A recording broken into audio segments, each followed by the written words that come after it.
The film opens with stuntman Colt Seavers talking about how important the people in his line of business have been in the history of film and television.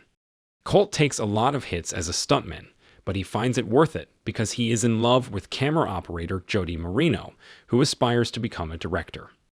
In his latest project, Colt is doing stunts for major Hollywood actor Tom Ryder. Colt gears himself up to a harness to film a scene where he takes a big fall, but something goes wrong and Colt hits the ground and severely injures his back. He walks away from the business and from Jody. 18 months later, Colt works as a valet driver and has not spoken to Jody since the incident. He is spotted by a former coworker who refers to him as the fall guy after what happened, so Colt brings his car back aggressively and by doing donuts in front of him. Later, Colt is contacted by Gail Meyer, a producer that frequently works with Ryder. She offers Colt a chance to be Ryder's stunt double on a new sci-fi epic, Metalstorm, but Colt refuses until Gail informs him that Jody is directing the film. Colt arrives on set and reunites with his friend, stunt coordinator Dan Tucker, who informs Colt that his first major stunt back is a cannon roll, which dismays Colt because he fears he will screw that up in front of Jody. The crew goes ahead with the cannon roll stunt, with Colt's car tumbling across a beach before he sticks his thumb out to let the crew know he is fine, a stuntman habit, as he claims. When Jody sees Colt is the stuntman, she is none too pleased to see him after such a long time away, which contradicts Gail's previous claim to Colt that Jody specifically asked for him. For his next stunt, he is set on fire and blown against a wall. Colt and Jody then try to dissect the scene while unsightly discussing their relationship in front of the crew, with most people appearing to be on Jody's side. Gail visits Colt in his trailer to let him know that Ryder has gone missing after he has gotten into bed with some shady people, and she is tasking Colt with finding him to save Jody's film production within the next 48 hours. Colt then goes to his car and reminisces about his time with Jody while listening to Taylor Swift and crying before Jody shows up, and he has to play it cool. She gets in the car with him and talks about how important the film is for her, and he promises not to derail the production for her. Colt goes to Ryder's apartment to try and find him, but gets attacked by Iggy Starr, Ryder's girlfriend and the main actress of Metalstorm. After a bit of crashing around the place, Colt finds that Iggy is using a prop sword, and he then tries to explain that he is looking for Ryder for the film's sake. Iggy tells him to go to a nightclub that Ryder goes to and to look for his drug dealer. Colt gets into the club by dressing flashy and meets the drug dealer Dune. When Colt asks for Ryder, Dune instead gives Colt a drugged drink and tries to have his guys deal with him.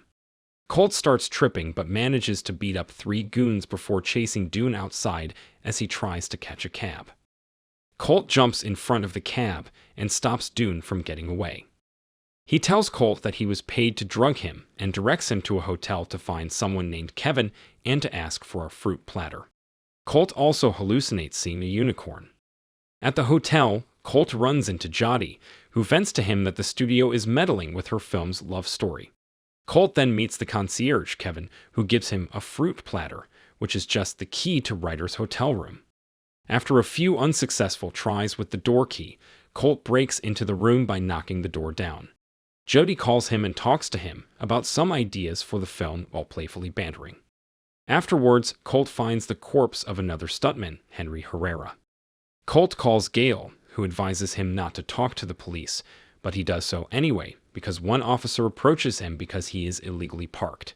When Colt mentions the body in the tub of ice, they return to Ryder's room to find the tub completely empty, and Colt still gets a ticket. On the next day of shooting, Dan complains that Jody was inspired by whatever she discussed with Colt since she has bigger and more complicated ideas for the shoot. Colt stands in for Ryder so that they can use deepfake technology and add Ryder's face to the final product. Jody later invites Colt out for karaoke, which he accepts. On his way to karaoke, Colt runs into Alma Martin, Tom's assistant, along with a trained dog named John Claude that he has worked with. When he asks Alma about Ryder, she says that she last saw him and Henry at a crazy party before Gail called her away from it. Alma got her hands on Ryder's phone since his head of security, Dressler, was hounding her over it.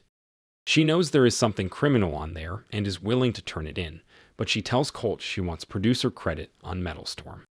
He says he will see what he can do, right before they both get teased by Dressler, and he abducts Alma in his truck.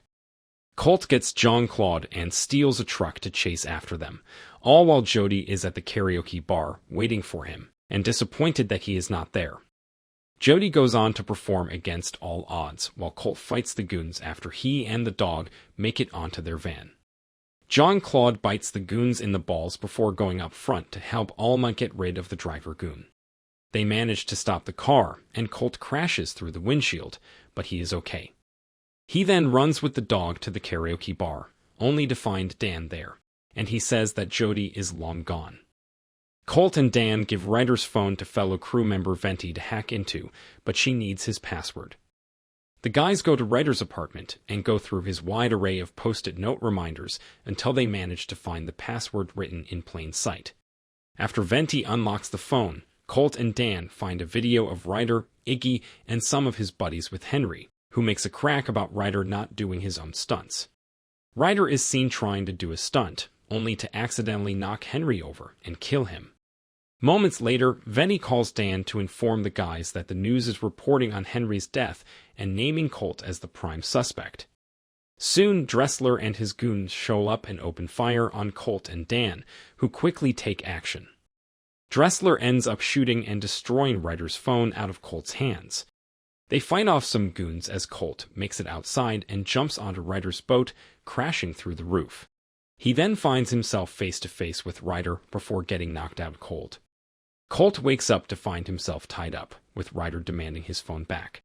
He admits to killing Henry and setting up Colt to be the fall guy for the crime, as well as informing him that the entire cover-up was Gail's idea after he went crying to her. Ryder also admits that he set up Colt's accident because he felt Colt was stealing his thunder. This happens just as Gail goes to meet with Jody to tell him that Colt is the suspect in Henry's murder. After Colt admits that Dressler destroyed the phone, Ryder has his goons douse Colt with kerosene to light him on fire, but he gets some in his mouth and spits it at Dressler when he tries to light him up. Colt hops on a boat and tries to get away while steering backwards. He tries to contact Jody, but Gail intentionally gets her phone wet before Jody can answer his call. Colt eventually manages to reach Jody and tries to explain himself, but the villains chase after him and cause his boat to crash and explode, though he manages to jump to safety. Colt is presumed dead, and it is billed a suicide, while the villains use the deep fake tech to use Colt's face on Ryder's body in the video, showing Ryder killing Henry. Colt reaches Dan and gets help sneaking back onto set in disguise as an alien from the movie. Jody beats him up due to the confusion until he reveals himself. Before Colt can explain himself, Jody embraces him with a kiss, but the moment is ruined with Gail outside. Jody hides Colt and hears Gail talk about Colt's supposed death, as well as trying to do Jody's big car jump stunt for the film in VFX and focusing on Ryder's epic final monologue.